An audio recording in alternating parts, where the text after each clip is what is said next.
আসসালামু আলাইকুম। নতুন আরেকটি ব্লগে সবাইকে স্বাগতম। কেমন আছেন সবাই? আশা করি ভালো আছেন। প্রতিদিনের মতো আমিও স্কুলে যাওয়ার জন্য তৈরি হয়ে গেছি এবং অপেক্ষা করছি আমার কর্তাবাবুর জন্য।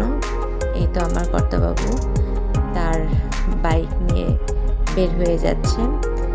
সে প্রতিদিন আমাকে পৌঁছে দেয়। স্কুলে যাওয়ার আগে আমার নিত্যদিনের মতো টিফিন তৈরি করে নিয়েছি। এই যে সকালের নাস্তাটা আমি স্কুলেই খাই সাধারণত। আমার বাড়ির সামনে একজনের ফাঁকা জায়গা আছে, সেখানটির উপর একটা বিড়াল বসেছিল। আমি এবং আমার কর্তাবাবু যাচ্ছি। দেখতে দেখতে খুব অল্প সময়ের মধ্যে স্কুলে পৌঁছেও গেলাম।